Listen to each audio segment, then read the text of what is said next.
Now, forecast first with Storm Tracker 13. It's 4:30 on this Wednesday. Good morning, I'm Ryan Hughes. We're halfway to the weekend. That's always good news. Hey, let's talk about what's happening right now. With Storm Tracker 13 Viper real-time radar, things are a little bit calmer. We still have a couple of flurries across parts of Raleigh and Fayette County, far as Southern Kanawha County, but those are going to be wrapping up soon. Temperatures quite cold. Wind and low, mid and upper 20s, even 30 degrees in a couple of spots. Our forecast today, we're going to go for 50. We'll have sunny skies and warmer, but still below normal for this time of year. We'll talk about that and the warm-up for tomorrow at 13 News this morning starts right now. Live, local, now.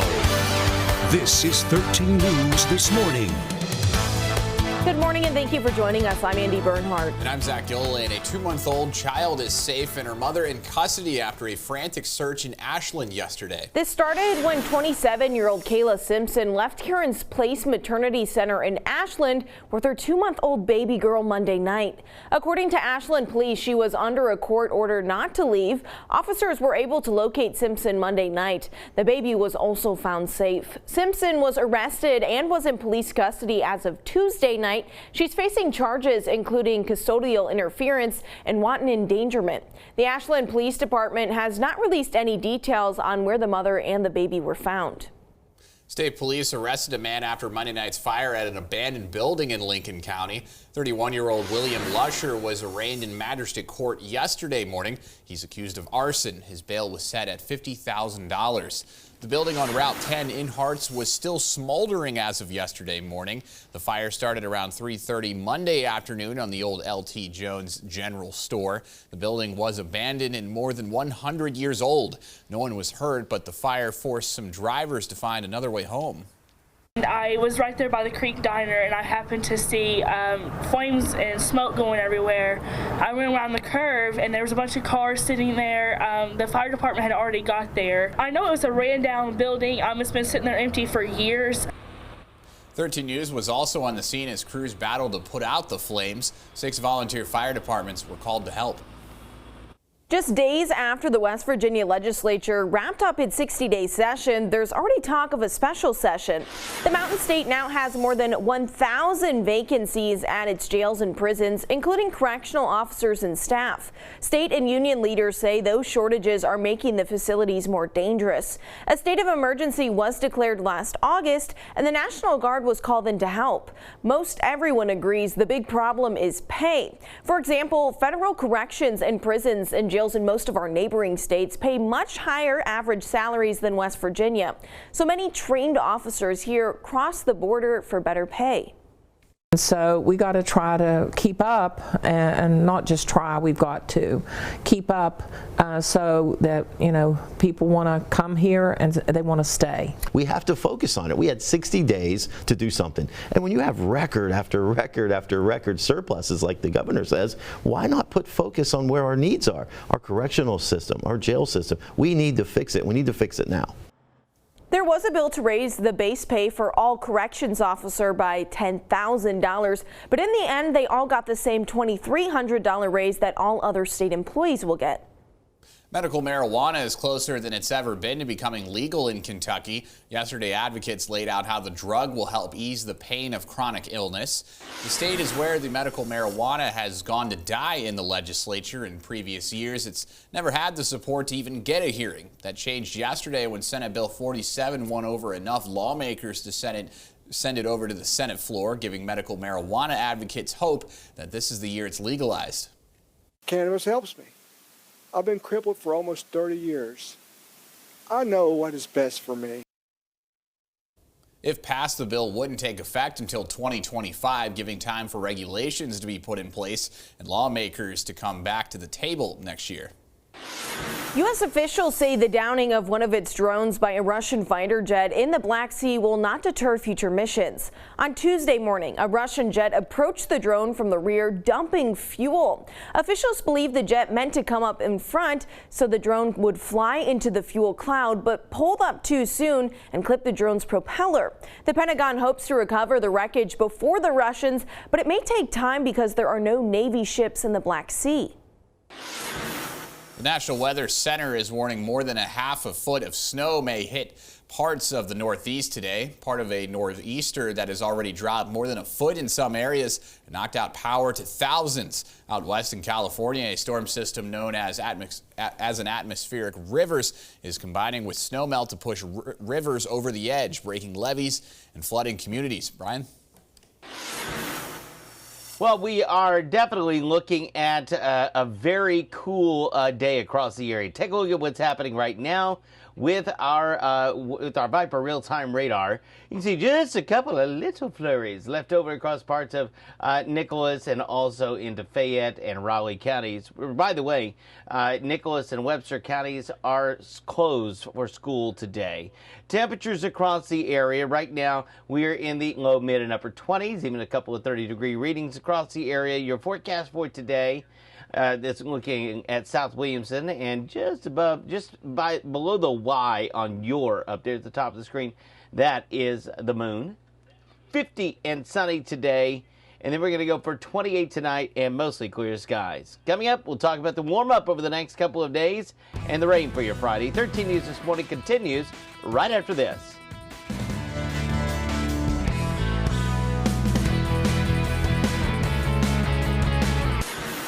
Welcome back. 4 teams from our region entered the 4A West Virginia boys basketball tournament, and after the first round, only 2 of them are left standing. 13 Sports Zone Director Cassidy Wood has more. Now it's time for the 13 News Sports Zone, brought to you by your local Par-Mar stores. The first day of the 2023 Boys State Basketball Tournament is in the books, and man, did we have a wild one to end all the action yesterday. Number 5 South Charleston facing number 4 Huntington, a little Kanawha-Cabell rivalry game. South Charleston ball here, shoot it out to Bryson Smith. He hits a nice little Euro step and kisses the glass with one hand to take the early 1-point lead. Now this one stayed within 1 point until this. SC ball, Dwayne Harris going for the steal. He comes up with it and takes it down for the score, gets an and one. This play sparked an 11-3 run for Huntington, and they went into halftime up 36-24. In the third quarter, Huntington kept it rolling. SC trying to get something going. Mikey Johnson on the steal and a two-handed dunk. Huntington now up 21, and they kept it going through that final buzzer to win it 67-44. Huntington rolls on to the Class 4A semis. I thought we had some self-inflicting mistakes, turning the ball over in the first half, and them getting offensive rebounds. I think they had 13 more shots than us in the first half and 16 points off second chance opportunity. So you're not going to be able to beat good teams like that. And we understood that coming in, and, those were some of our key points. But, obviously they have a very good basketball team, very talented. And so, hats off to them. I thought our guys, we battled, man, but, we were outmatched.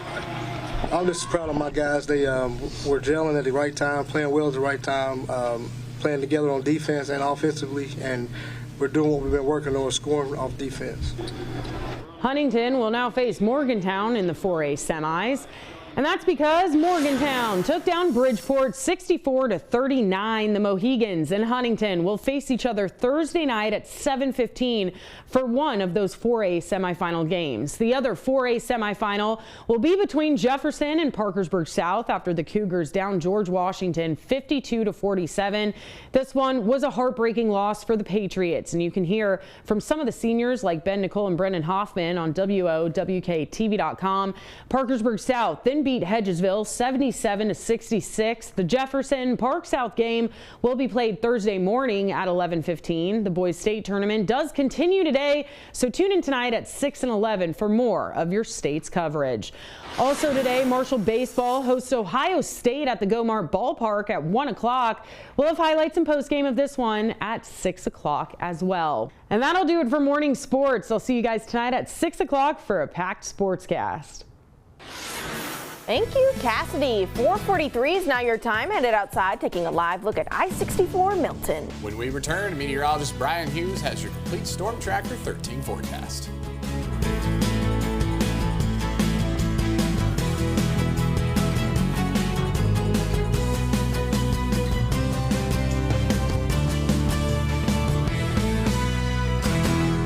Now Now, Storm Tracker 13 with the new Viper real-time radar.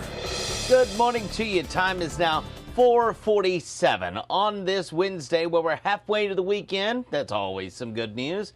Hey, listen, it is cold out there this morning, and we do have, by the way, Fayette County is on a 2-hour delay. Nicholas and Webster counties are closed for the day, so just be advised of that. If you live in those areas, let's get to what's happening right now with our Weather Camera Network, and everything looks fine here and South Charleston, and it looks fine in a number of locations, but you know, we had some of those flurries yesterday afternoon and evening. It still hung around the area. Well, look at what it's done. Listen, that entire parking lot, at least outside of where the cars and trucks are, was plowed yesterday.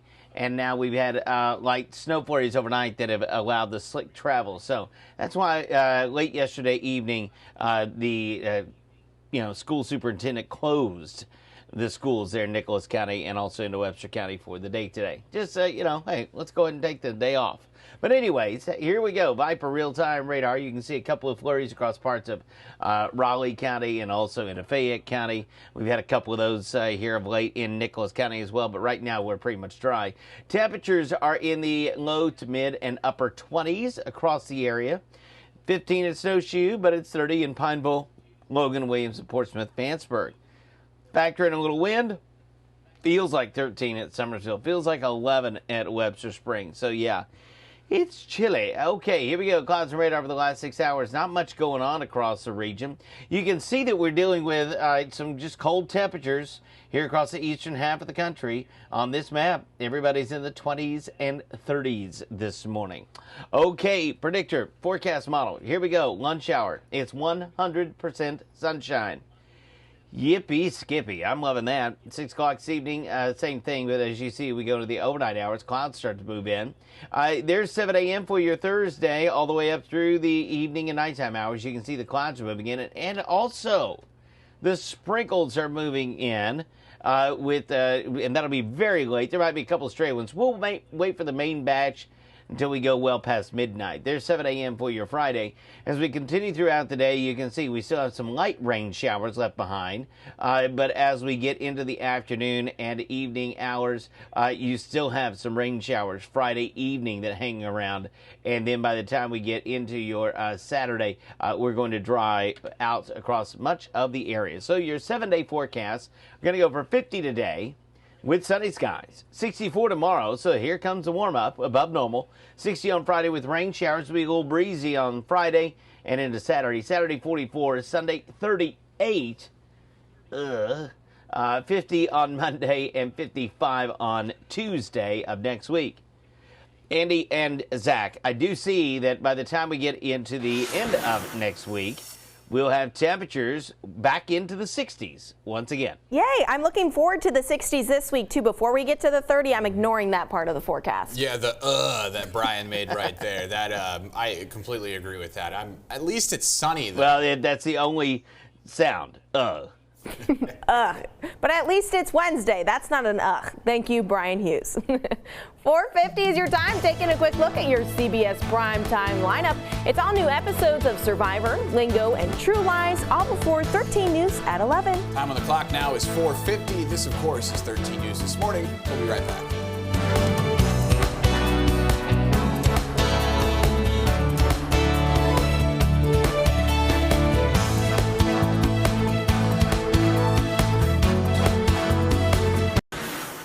Welcome back. We're taking a live look over South Charleston, West Virginia. The time on the clock is 4:54. You, of course, are watching 13 News This Morning. Waking up halfway through the work week. That's always good. Slowly but surely, we're getting there. Well, check this out. Ryan Reddington won the 2023 Iditarod yesterday with a winning time of 8 days, 21 hours, 12 minutes, and 58 seconds. Just a short time. I know. I can never believe that. Reddington is the grandson of the man known as the father of the Iditarod. This was his first time winning the race. The course spans roughly 1,000 miles, which is roughly the distance between New York City and Jacksonville, Florida. Quite the distance. I love looking at how cute the pups are, too. They worked hard. And take a look at this. The James Webb Space Telescope is bringing us images of a massive star set to go supernova. This is a Wolf-Rayet star, among the most luminous, most massive, and most briefly detectable stars known. The star is 15,000 light years away in the constellation Sagittarius. The star is 30 times bigger than the sun and racing through its life cycle. The halos are the star casting off its outer layers before it goes supernova and explodes. Interesting. Ash continued to billow from Mount Merapi in central Java Tuesday following an initial eruption on Saturday. Sped-up footage released by Indonesia's Geological Disaster Center shows pyroclastic material sliding down the side of the volcano. The flow covered a distance of about a mile, according to the center. Mount Merapi previously erupted in 2020 and is the most active of Indonesia's 130 volcanoes. So you learn something new every single day. I could not imagine having a volcano in your backyard. Yeah, I'd probably move. Heading outside, taking a live look at our big board traffic cameras. No volcanoes here, which is good news, and no major accidents or delays. That's always some great news. The time on the clock right now is 4:56. 13 News this morning continues in just a few moments. Welcome back and good morning. We're taking a live look over the capital city, the city of Charleston, West Virginia. A National Panda Day. I'm very excited about that. I don't think we have any pandas near us, but Washington, D.C. would probably be the closest to us in the National Zoo. But we have Bosun. Yes, you're right. So that's going for us. I see her back there. She brightens my day every day. We love Bosun. Well, you know what? It's amazing how she just sits back here or lays back here and sleeps almost the whole time. Isn't that right, Bosun? I'm very jealous of her. Barely. Yeah, I know. She's rubbing it in. Sleeping through all of this, sleeping through this. Yeah. So anyways, hey, good morning to both of you and everyone at home. We're looking at a really nice day shaping up. Temperatures are going to warm up across the area, even though it's quite cold this morning. Let's take a look at what's happening right now with our weather eye in Ashland this morning. And you can see from atop the Community Trust Bank building, looking downriver on the mighty Ohio, everything is in good shape. Traffic moving along smoothly as we can see from the camera there. And Viper real-time radar, we're high and dry. Our temperatures, yeah, we're cold. We're in the, a lot of us in the mid to upper 20s, and we have some 30s in eastern Kentucky. Your forecast today, we're going to go for a high of 62, mostly clear for your morning time and up to the midday, but then the clouds sticking up this afternoon into this evening as we are going to be nice and mild for the day. Temperatures above normal. Coming up, we'll have a look at your 7-day forecast. I can promise you it's going to get cold for the weekend, but then I can also promise you another warm-up next week. Details in minutes, but first let's get your day started. Get ready for your drive. Now, here's Big Board Traffic, brought to you by the new Thornhill Toyota. 6:31 is your time. Taking a look at our big board traffic cameras on your Thursday morning commute. We're looking good. No major accidents or delays to report across the region at this time. Well, you'll see more police officers cracking down on drivers breaking the law in those work zones this week. The goal is to reduce speeding, prevent wrecks, and ultimately save lives. We were able to ride along as Barboursville and state police targeted people driving too fast in the 5-mile long work zone from 29th Street to the Huntington Mall. The speed limit in these work zones is 55 miles per hour, and driving above that can increase the possibility of causing an accident and also result in a pretty hefty fine. Officers say the goal is to get drivers to slow down, not only for their own safety, but for those on the job site. Their lives that could be affected if you would accidentally wreck and injure one of them. The only way really to prevent it is try to slow people down. West Virginia had 800 crashes involving work zones last year, which saw 8 people die and 276 injured. Most of them were avoidable. The DOT is urging drivers to avoid distractions and remain alert when passing through work zones. Meanwhile, in Kanawha County, parts of I-64 have experienced some heavy traffic as crews work to fill potholes. This is what traffic looked like yesterday shortly before noon near Dunbar. Drivers are asked again to use caution when traveling through the area and to be patient over the next few days as crews continue to work. In the Buckeye State, the Ohio Department of Transportation is kicking off their construction season. ODOT is working on 99 projects totaling in $144 million in southern Ohio, including work on State Route 93, the US 52 interchange that's next to the Ironton Hills Shopping Center. The important thing for the public to know about our work zones, we understand that construction can be frustrating. It means slower travel times. It means extra planning. It can be a bit of a hassle to drivers, but these are projects that are improving vital infrastructure, making sure that we can move people safely from place to place. So be sure to plan ahead because these projects can cause some traffic issues and delays. In your national headlines, Senate Majority Leader Chuck Schumer is calling on the National Transportation Safety Board to expand its derailment investigation beyond Norfolk Southern. Schumer says Norfolk Southern is, quote, just one example of a dangerous industry-wide trend. Ohio Republican Senator J.D. Vance says right now he's focused on the railway safety bill he and Senator Sherrod Brown are working on together. Schumer says he is working with Vance and Brown to bring that bill up for a vote soon. Well, there have now been more than 8,000 deaths related to COVID-19 in West Virginia. Governor Jim Justice announced that during his press briefing yesterday. This Friday will mark 3 years since the original strain of the virus was first detected in the Mountain State. The DHHR's COVID-19 dashboard shows 154 West Virginians are hospitalized with COVID-19 today. Health experts say we still need to be careful. All West Virginia state workers are getting pay raises this year, but Governor Jim Justice says corrections workers need to be paid more. The state's prisons and jails are hemorrhaging employees. There are more than 1,000 vacant positions in West Virginia correctional facilities with no end in sight. The National Guard is filling in to staff some jobs. Salaries are driving this crisis. Federal corrections and most surrounding states pay much higher, between $44,000 to $55,000. Because West Virginia officers leave to take those better paying jobs, Governor Justice wants a special session of the legislature to fix it. Sports betting is moving closer to a vote than ever before in the Kentucky State House. The vote to send the bill to Governor Andi Beshear is in sight, but it will be a razor-thin margin when it comes to the support it needs in order to pass. The bill did pass the House on Monday, and yesterday the Senate passed it out of committee. The 23-vote threshold required during a short session is a big hurdle. If we only required 20 votes, like in a 60-day session, I think we could pass it. But getting to 23 votes is going to be a challenge.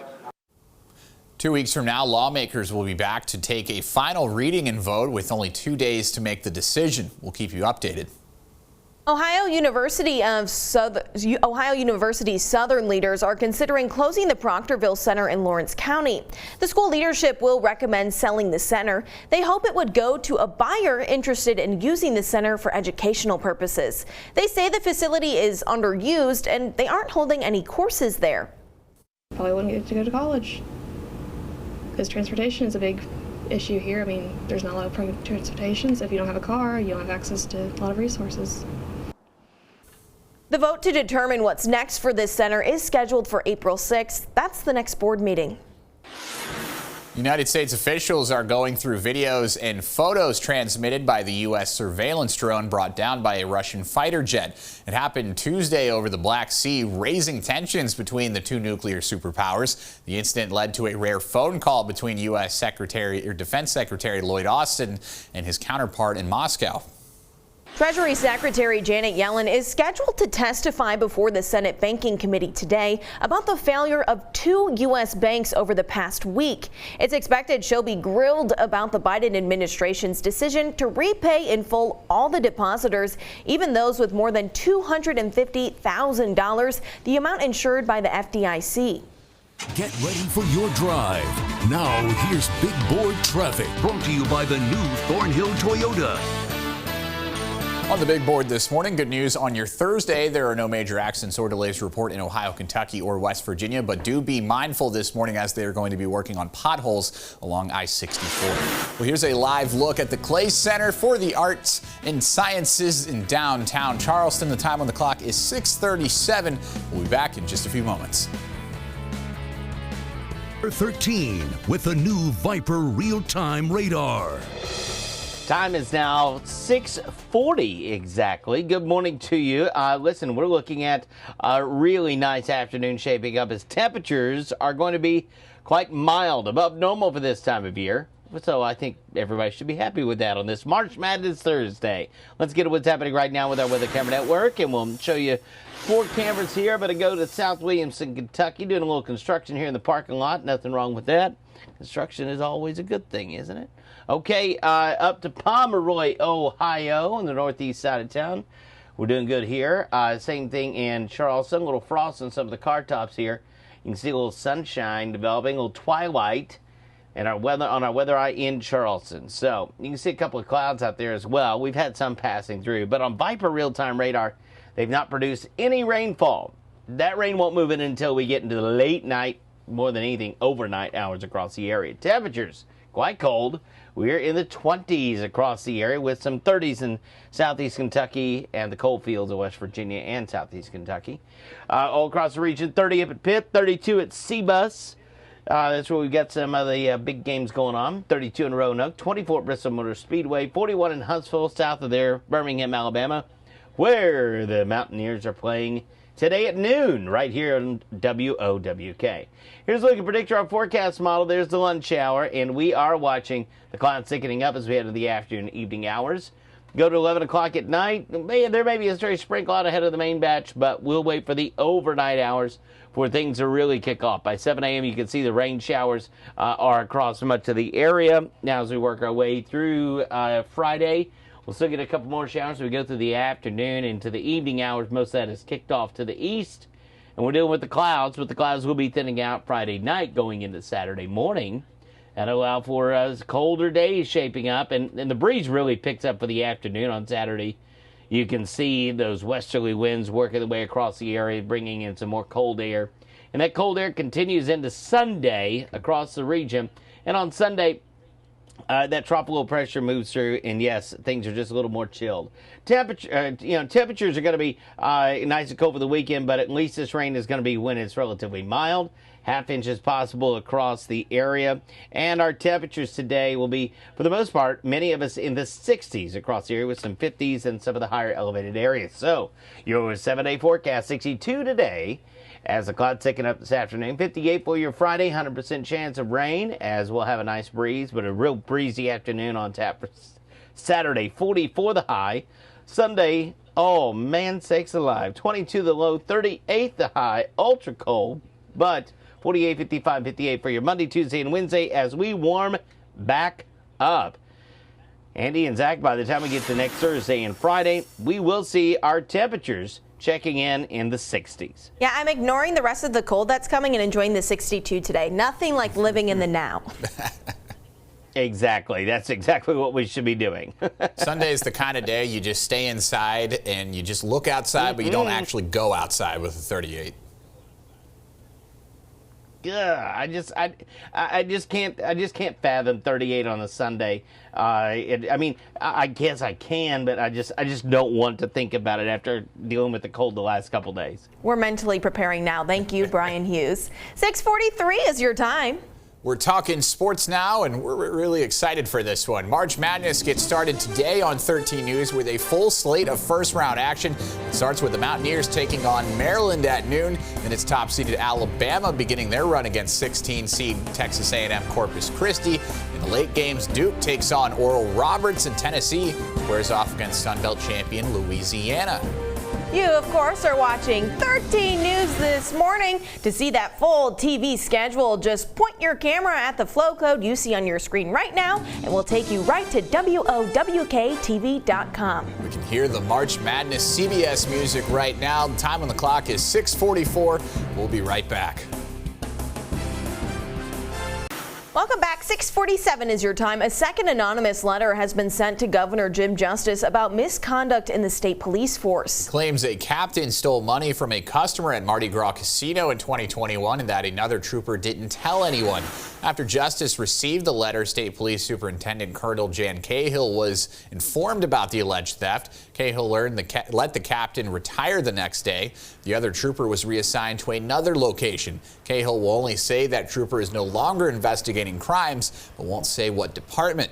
Neither trooper has been disciplined or charged with any crimes. Cahill says the code doesn't allow for an immediate firing. This allegation comes as the investigation continues into alleged misconduct among the top state police. The United States Attorney's Office, circuit judges, colleagues, people within the office, they'll absolutely tell you that we've got a solid, positive track record. And even if these people who are high-ranking officials who have been called out by this letter and by the attorney for Trooper Comer, which we'll get to in a moment, saying that that's where they believe the problems lie, are within people who are on your team at the top. If those people at the team on the top with you were doing things that were nefarious. Oh, they would be gone. I mean, I've got a track record of that as well. Yes, they would be gone. Neither the Justice Administration nor Colonel Cahill will confirm how much money was allegedly stolen by the trooper in Cross Lanes, but we have learned that the incident was captured on the casino's security cameras. We have an update on the body that was found in the Kanawha River near a boating dock in South Charleston earlier this month. Deputies say the body has been identified as Kevin Irwin, a man who had been missing since November 30th of last year. He was 45 years old. He was last seen at the Roadway Inn in Cross Lanes before he was reported missing. There's still no word on the cause of death. The South Charleston Police Department is handling this investigation. A former Logan County teacher accused of sending inappropriate messages to minors was indicted on multiple charges. Aaron Grant was indicted earlier this week on 7 counts of distribution and display of obscene matter to a minor. According to Logan County prosecutor David Wandling, Grant was arrested in December of 2022 for allegedly sending inappropriate messages to Logan Middle School students over Snapchat. The alleged victims are as young as 11 years old. The 8 families of the alleged victims have filed separate lawsuits against Grant and the Logan County Board of Education.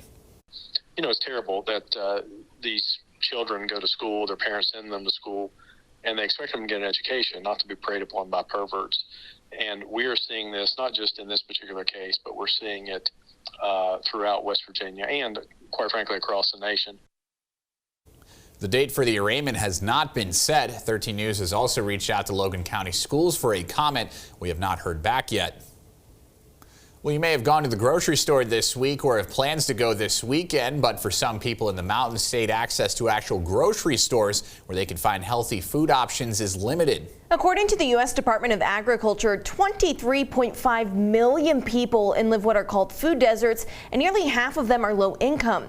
Tonight on 13 News at 6, reporter Nikki Walters will be taking a closer look at the issue. She has a preview now. Most of us know it's important to eat a good balanced diet full of healthy fruits and vegetables. But for people in some communities, there's nowhere to buy those things. We're seeing the transformation of our food landscapes with the dollar generalization of food access. Fewer and fewer corner grocery stores are able to survive. No matter where you live, chances are there is at least one so-called dollar store in your community. Right now, according to Dollar General, approximately 75% of the United States population currently lives within 5 miles of one of their stores.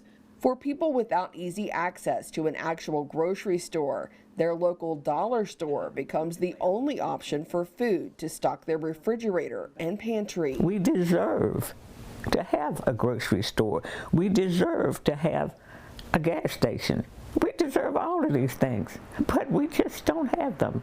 I'm taking a closer look at how shopping at those dollar stores for groceries is impacting people's health in a negative way.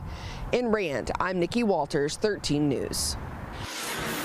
Thank you, Nikki. In the meantime, work continues on the beloved Dairy Winkle restaurant in Campbell's Creek 2 months after it was destroyed by fire. The owner, Carrie Paco Ellison, says it's all thanks to the community. Ellison says the roof repairs are nearly done, then they'll shift their focus to the inside. He's thankful for how the community has rallied around him. Well, another restaurant is also getting ready to do some construction. The owner of Cozumel Mexican Restaurant signed a lease on the former Mountain Pie on the River building in Jefferson. Mountain Pie went out of business last year. This will be Cozumel's 5th restaurant. He hopes to open the Riverfront Cantina in early May, just in time for Cinco de Mayo. Time is now 6:52 on 13 News this morning. We're taking a live look outside I-64 in Dunbar. When we come back, meteorologist Brian Hughes takes us to the Kanawha River with a look at your Storm Tracker 13 forecast. Drive. Now here's Big Board Traffic, brought to you by the new Thornhill Toyota. On the big board this morning, there are no major accidents or delays to report in Ohio, Kentucky, or West Virginia. We'll send things over to Brian Hughes with another look at your forecast. Good, Zach, appreciate it. We're looking at some nice conditions outside, except for the fact it's cold. So the sky looks nice, the few clouds passing by. Take a look at our weather eye out of downtown Charleston. You can see the twilight that's developed here. So it looks nice, but it's just, unfortunately, way cold. Temperatures, goodness gracious, we're in the 20s again across much of the area. Some 30s the further west you go. Here's a look at predictor on forecast model. Clouds thicken up as we head into the afternoon and evening hours. And then as we head into the late night hours, you can see the rain showers that are on tap. And in the overnight, they'll work their way into the area. And they'll continue through the area for the day on Friday with a good breeze across the region.